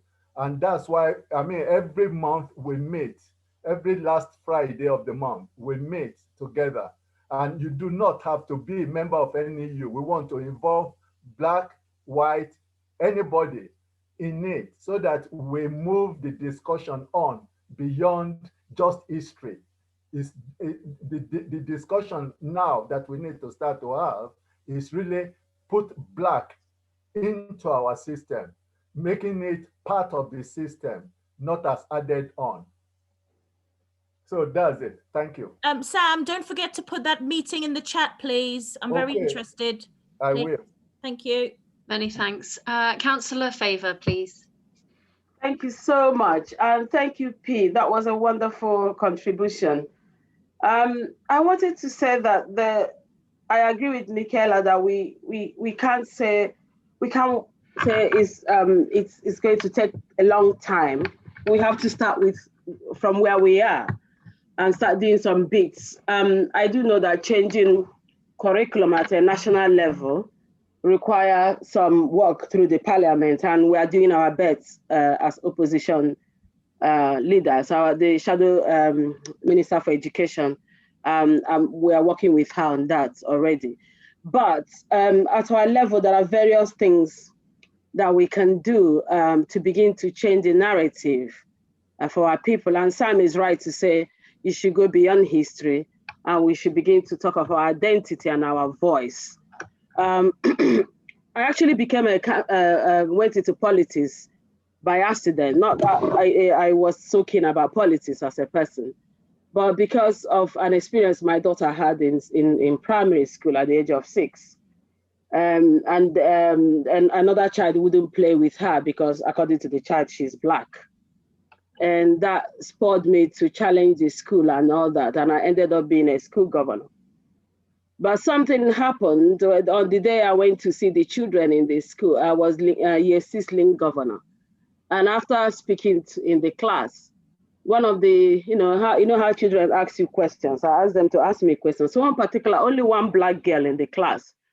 And she kept asking me, Auntie, where are you from? And when she said Auntie, I already knew she must be an African to call me Auntie in the public. So anyway, the long and short of it is I found she was just dancing in the class when I said I was originally a Nigerian. And she started dancing in the class. And she was telling her friends that, you see, I told you she looks like my mom and she speaks like my mom. And that spoke a lot to me that day, that these children need role models, need to see black voices that are, at leadership level that they can aspire to, because they've grown up to see us being caricatured in very horrible ways. I'm a Nigerian. I'm a proud Nigerian. Yeah.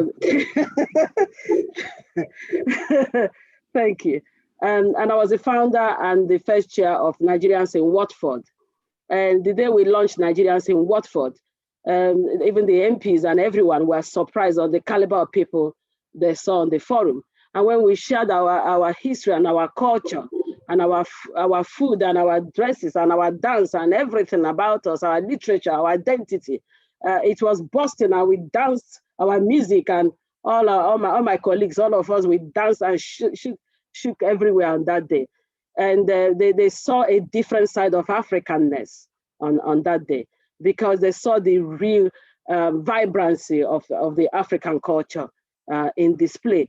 And after that event, one of our children wrote a beautiful PowerPoint presentation in school, and she won awards just coming from that event. And that changed a lot of things in that particular school, and they began to ask more questions about some literature. And one of the things that I will recommend for everybody at every school, because I did recommend it to the school for that child, is a TED Talk, one of the best watched TED Talk by Chimamanda Adichie. It's called The Danger of a Single Story. If you haven't watched any TED Talk, please, I will encourage you to watch it. The Black story has the Westerners have presented to the world is a single side story. And we need to take a responsibility to bring the other side of the story to table. And that's what we will do when we change how we deliver, how schools are delivering to the young people, presenting the narrative of the Black people. I disagree that there's a struggle to find authors. There are many authors that you can find if you really want to find. Chimamanda is, for example, is a celebrated author all over the globe. Her books are well known.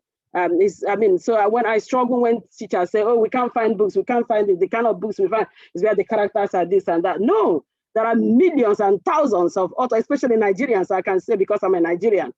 So if you want to find books, contact me. I will give you a list of books that you can use to teach in your schools.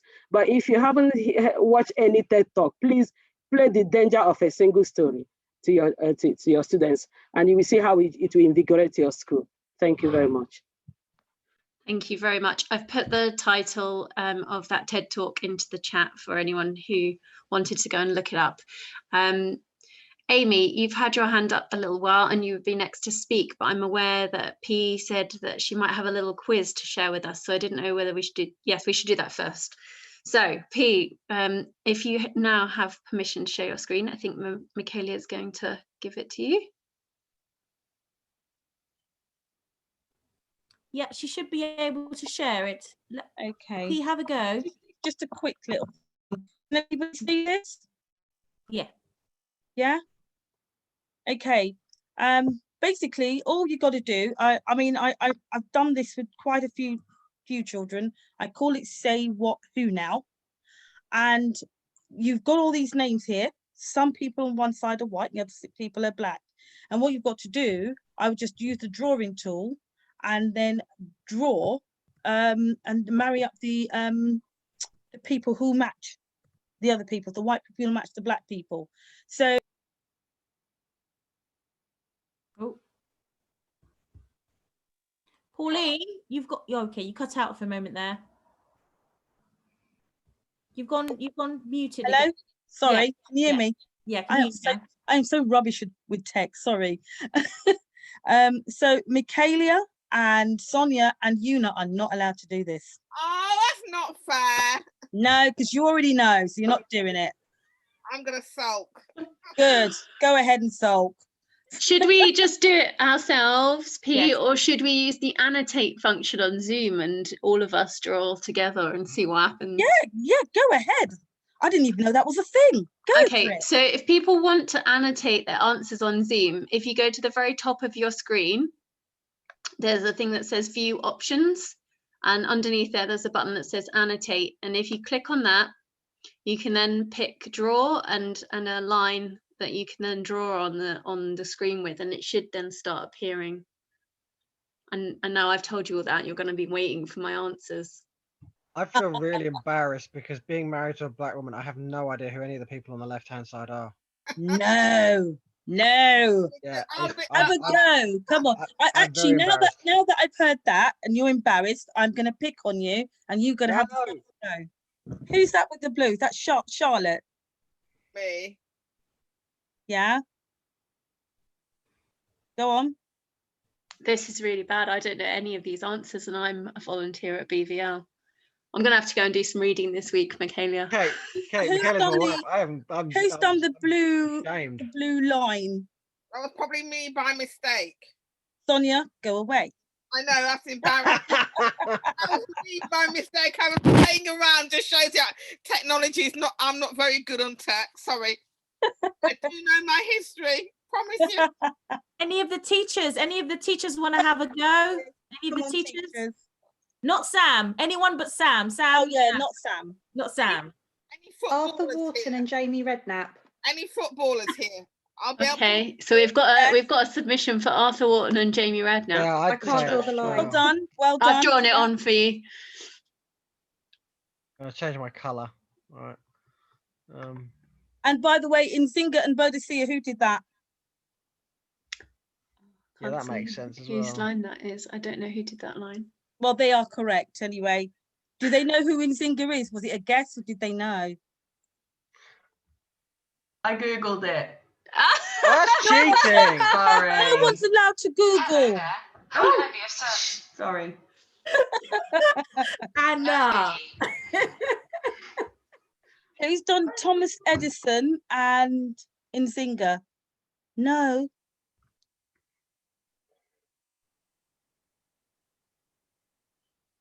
No. The Robert Wedderburn and Margaret Thatcher, no. Ah. Oh, Ali's had a go. Garrett Morgan and Thomas Edison. Yes. Bravo, But Ali. What did Garrett A. Morgan invent? I mentioned earlier in my rant. Was it something to do with traffic lights? Yes. Invented the traffic light system. Ah, actually the traffic light system. Hello? Sorry, I think I may have gone. No, you're still with us. Can anybody hear me? Yeah, you said Garrett Morgan invented the traffic light system. Yes, yes. Yeah. And Thomas Edison, obviously, the light bulb. Yeah. Yeah. Although Thomas Edison invented the light bulb, but the filament that lasted longer was invented by Louis Latimer, who was a black man. Mm-hmm. That's interesting. That's the follow-up that the teachers can have. Just that one sentence you can add to your And class. Sophia Charlotte, and that line goes up to yes. Oh, thank Sophia you, Charlotte Charlotte. is actually Queen Victoria's grandmother. And Charlotte Sadler has kindly added to the chat that Edison was deaf as well, which I didn't know. So thank you for that, Charlotte. Portia Simpson, yes. Who did the blue line there? That was me. That was Ian. Hello. Oh, Hiya. well done, Ian. I've heard. Yeah, I have heard of her. I remember seeing her. I think she went to one of the Commonwealth leaders' conferences or something of that kind. But I can't remember. She was one of the Jamaican prime ministers. Yeah. Yes. Oh, okay. And Arthur Wharton fought in the war as well as being an amazing footballer. And if he had lived in these times, he would have been even more wealthier than the Beckhams. And there was also Walter Tull as well, who was one of the footballers from those days. And they were actually not allowed to play for England because they were black. Robert Wedderburn was a human rights activist. He was born a free slave. I wouldn't say a free slave. I hate that word slave, to be quite honest. But he was born free, but he had to see his mother and sister still be slaves, still being whipped. And he came to England to try and see if he could help abolish slavery. He then found that there were a lot of poor white people here that were treated abysmally as well, and started to give sermons, tell people what their rights were, etc. He was eventually convicted and jailed for treason, even though he really did not. And he was locked up in prison and died there. And they don't know the date he actually died. His name just disappeared on the prison records. So I'll stop sharing now.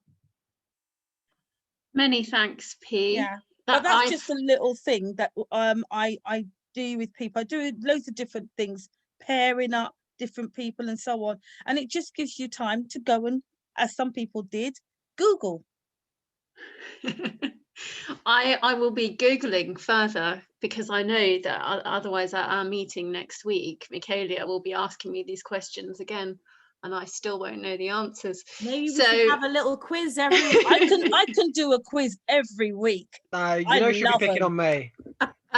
We've got a hand up from Councillor Favour. I'm aware very much that we are slowly running out of No, time. sorry, it was a legacy hand, sorry. Oh, okay, no worries. Then we'll go to Amy. Hello. So I think I have a bit of a unique perspective, because I think I'm the only one here who's actually a student now. So I'm in sixth form, and I've got one of my textbooks because I think it's quite a good representation of what I think the education system's doing right now. So this is my AQA chemistry textbook. There is a black person on this textbook. Where are they in the curriculum? Don't put, I think this is what schools are doing. I think they're pandering a bit. Maybe not individual schools, as we heard some schools are doing stuff tonight, but the education system. So they'll put, you know, we're all for diversity on the front. They'll put one poem by a black author on the GCSE one, which actually was, in my class, it was the favourite poem. So it's not even like the kids don't want it. Everyone knows that Checking Out My History is the poem that everyone knew the most about.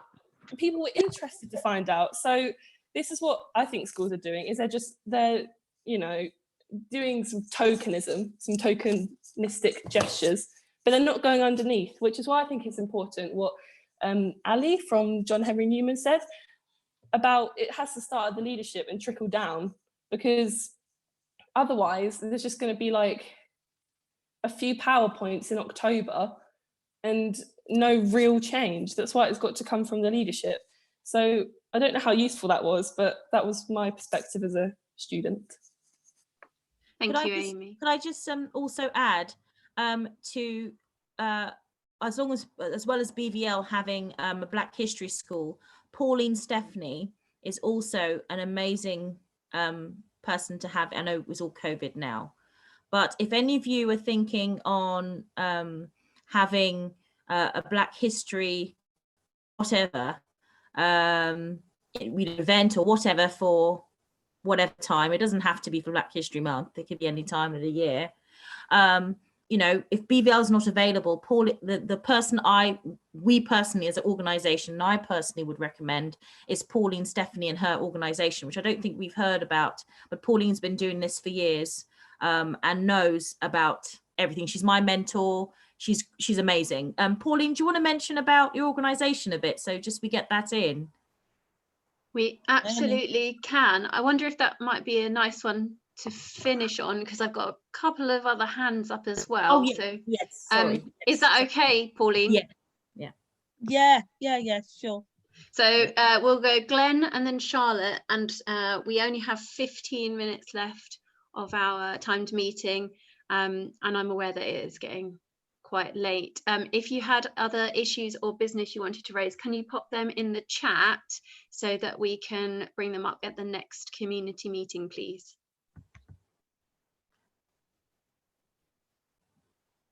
Along with all your organisation stuff. Glenn, we're coming to you. Yeah. Yeah, so I think when I'm looking within the action aspect from some of our discussion here, is to see whether or not there's any one of our participants have, you know, sort of influence with the curriculum, or how can that actually be action really? Who should, you know, who would be the contact person? How would we actually go about in terms of making those contributions at the curriculum level, or the process in actually doing that to take that forward really? So it would be good to actually hear, I know we've got a limited time left, but to hear how or what we can actually do to influence the curriculum aspect. Thank you, Glenn, for your question. Perhaps Amy could type that in the chat, and then if people have got specific responses, maybe that could be typed in as well while we hear from Charlotte. Yeah, I just wanted to comment on what Amy said about, and I think there is an important role within SLT in terms of how these issues are taught and developed within school in terms of people's attitudes and values and unconscious bias.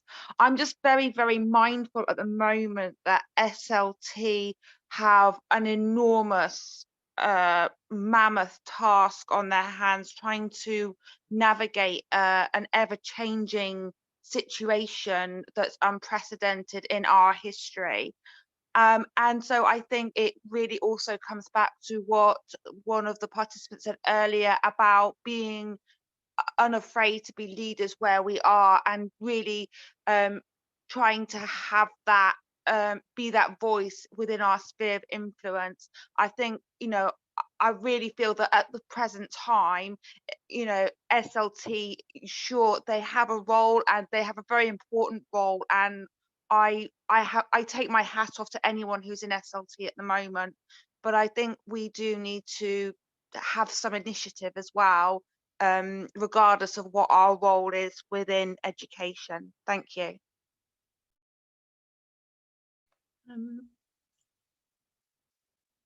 Anna put something interesting in the chat. Anna, do you want to read the question that you've written, and then I wonder if Sam might have a response, because I think he mentioned earlier that he's doing some work with exam boards. Sure. I said, does it need to start higher than school leaders? Schools have to deliver the national curriculum and content that's covered by exams. So if the national curriculum and the GCSE exams included Black scientists, Black authors, Black historical figures, then schools would have to cover them.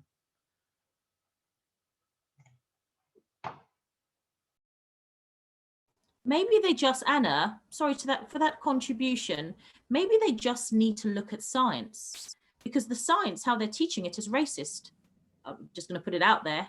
It's racist. Absolutely. Because there's, on the planet, there's more people with melanin, can't speak, melanin than there are without. So obviously the contributions are the focus shouldn't be, let's implement the brown people so they feel happy. No, just teach science. If you teach science, it will just happen. Yeah, absolutely. Even if you teach it around the subject matters you've mentioned, those key subject matters that they want to focus on, teach science. Stop editing. Stop whitewashing. You'll find it. Yeah, we teach Charles Darwin, but we don't tell anyone that the person who taught him taxidermy was a Black man, for example. Because he doesn't matter. All that matters is the face. Yeah. All that matters is the face. It's the same with the whole Mary Seacole and see, I'm remembering Mary Seacole, and I can't remember the one that everyone talks about. Florence Nightingale. Florence Nightingale. Those two, I didn't like each other, but Florence Nightingale wasn't really a fan. And the things that what she executed, she actually copied from Mary Seacole and didn't give her really much credit.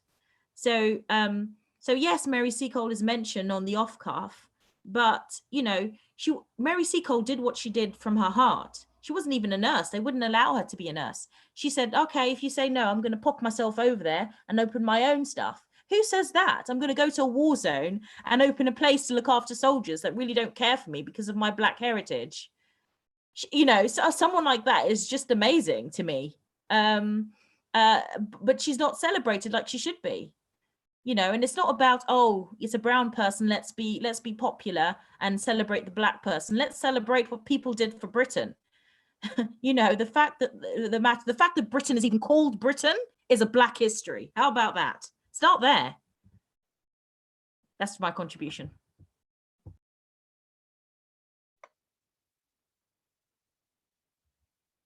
So I know I had mentioned Sam speaking, but I think he put something in the chat. So unless he sticks his hand up now, we'll go to Glenn.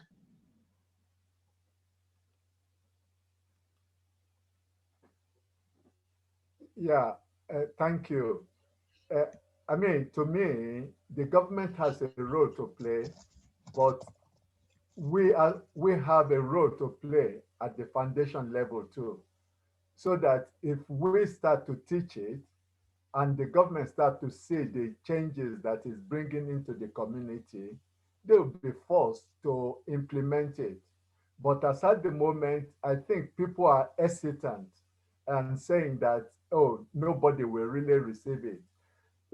And that's really why I'm really happy to be on the AQA curriculum quality assurance committee, because I believe, and what I told them during my interview is that I want to see Black in the curriculum, not just as an added on, but as part of.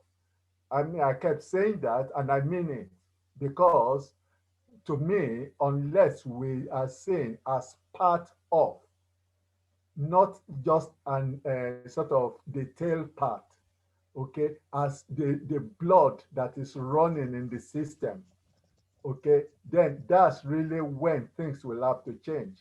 Because I mean, look at our NHS, look at our rail services, look at all the people that are running them.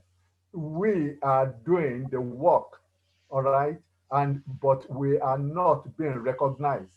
And to me, when we start to make people to become aware of really what is going on in the community, I mean, like this, it was a white person that pointed me to it. But how I wish that white person had come along tonight, because then the discussion would be broader. Okay, and that's really what we need to start to do. Bring our white colleagues along. Let them come and listen to this type of discussion, that something is going on, which they need to be part of. And by becoming part of it, then things will start to change. So I will leave you with that. We can make the change. Thank you, Sam. Thank you. P/Pauline, would you like to share about what your organisation does? Yeah, I shouldn't say my organisation. I just basically help found the organisation, and that we're a whole team of many people, and we're called Legacy of Windrush Descendants, loud, LOW, loud and proud. And we wanted to look at the legacy that my generation needs to leave for the next generation. When my parents came over in the early 50s and late 50s, you know, one parent came in early 50s, one came in the late 50s. They came to a land where they thought that they were going to be accepted and work to build Britain up again for the mother country. And they came to a bit of hostility, a lot of unfairness, a lot of inequality, but they persevered. And a lot of them had to help set up the race equality councils that are no longer with us now, because for some reason they were disbanded after 30 years, which I think is terrible. And I always remember my mum saying they made the first race relations kind of act came in 1965, but that was more geared towards employment. And then in the 1970s, before there was a law about making racism illegal. So my mum always told me about the colour bar. So she said, if something was made illegal, that means it was legal to begin with, which is why they came to signs of no Irish, no dogs, no blacks. We have got to question ourselves as to why in the 1960s, 1950s, 1970s, 1980s, every decade until now, we're still saying the same thing. We still want rights for employment, education, housing, you name it. There's still inequality around, even with these laws in place. So we're trying our best to work together to build the infrastructure in the Black community that we need to. Not that we're not capable of doing that ourselves, we just want the same opportunities other voluntary organisations have had over the years to enable us to sort out the issues that the society today see with our children, with our adults and so on. we still have issues with the police that we have to try and sort out. So we're making steps now. The murder of George Floyd has kind of paved the way, even though it's still pointing the fingers at America. We still have to look at the 3 remaining fingers pointing back at ourselves, which is Britain. You know, we've had I would call it a murder, young man who was arrested in Wales, and then when he went home, he never woke up after he went to bed. He came home bloodied, and they then tried to discredit him by saying he'd gone to a party. No toxins in his blood at all. He hadn't been to a party at all. We've still got to try and see why there's no justice there. No one's ever been convicted. So there's just so much that we're doing. I go into schools. I teach Black history.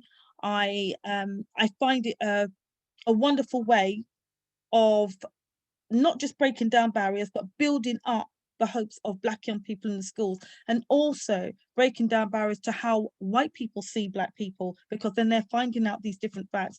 They're not facts that are hidden. You can find them anywhere. I've had people say, "Oh, how do you know that is?" And there's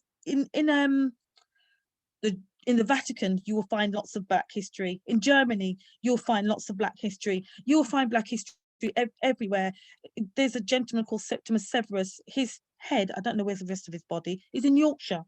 You know, the Cheddar Man, you know, Black man found near Cheddar Gorse. There's so much out there now. We've got the web out there. We've got so many books. I don't know why people can't find books. I have about 600 books of my own that teach you art, talk about literature, you name it, in Black history. There's loads out there, and I'm happy to give some of the books I don't think exist anymore, but there are still quite a few that are in print that you can find out about, and I'm happy to give a list so that you can actually go and have a look and see for yourselves. But I always say, get involved in the community, start talking to the community. It's not that hard to do, and once you engage, you'll find that you'll learn more and question more. If you look at history and if you look at media in the films, you would see, everybody remembers Tarzan. Do everybody remember Tarzan? Always no one my age here. But Tarzan was always depicted as this. Yes. So there are some people my age here. Yes. He was always depicted as a very tanned white man, as I recall. Yeah, and that basically said the same words, Angawa, to the animals and the Black people. And the Black people were always the ones who succumbed and died, eaten by crocodiles and God knows what else. And, you know, why was that? Why did we have to see a white man as a great savior? At the end of the day, the story could be true. He could have been brought up by monkeys. I don't know that. But, you know, but why was he seen as that great savior? Why not all of the Black kings and queens that were there before slavery? You know, there's just so many, Queen Sheba, Menelik, there's so many people you can find out about. The actual lineage in the royal lineage in Ethiopia is so interesting. Massa Musa, the Catholics, if you're running a Catholic school, you should really, you know, look at well, just look at the Bible. Let's just open the Bible. Yeah. To be fair. Yeah. The church that was carved out from the top to the bottom, carved out of a rock, and those images of Christ, which are Black in Ethiopia, look at all them. There's so many, there's just so many things. I remember when somebody said there are no they're Black cowboys. How can there be Black cowboys? And I said, just use your common sense. Look when slavery started. Look when the Wild West was. Okay. I go, Black people didn't come, well, I didn't say they didn't come here, they weren't brought here as slaves, and then cowboys came along and they all hid somewhere, only to emerge then as people called George, helping people on the trains or helping people in the lift. Yes, there were black cowboys. There's loads and loads of Black townships that a lot of the Black people, actually, marshals were Black. And all you've got to do, once we can get there, go to America, look in their records, the pictures and the descriptions of them, you can tell they're Black. Even in Britain here, when people died, if you look at some records from 1700s, 1800s, they describe what the person looked like. I don't know why, it's very weird, but they describe what the person, yeah? Sorry, Pauline, we've got 1 minute left and I don't want to keep anyone. beyond. Okay, then. That's why I'd unmuted, Michaelia. Thank you. Okay, then stay in school, smoke, and don't smoke. Yeah. Okay. So thank you to everyone who attended and contributed today. Black Voice Letchworth is committed to action. So I know quite a few actions have been suggested. I think from what Pauline was saying, a lot of it is, I mean, as a teacher, how can you educate your students on something that you yourself don't know about? So Pauline's already just said that there are loads of great resources that can be supplied. Don't worry, Pauline.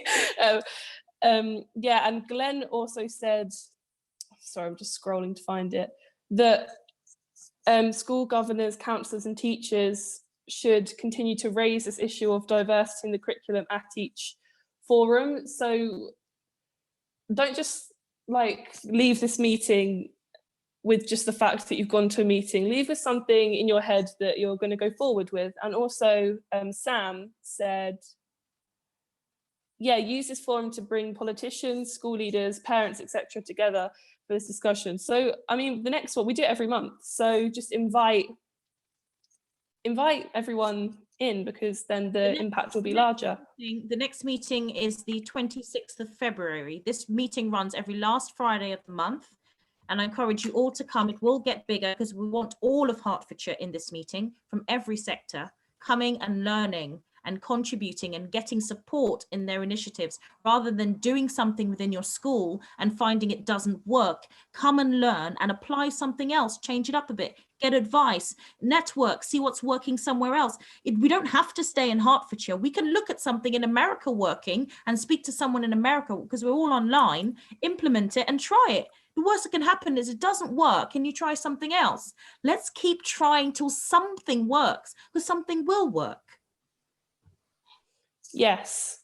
So yeah, if you have been delegated an action or have an action, please follow through, and we look forward to seeing you at the next meeting, and we hope you enjoy the rest of your evening. Thank you. And I just would like to extend a final apology to Sam, who had his hand up and we didn't quite get to you. Sam, so apologies. Sam, go quick, go quick. I think I've said enough. Thank you, everyone. Thank you. Bye. Thank you. Good evening. Yeah. Bye.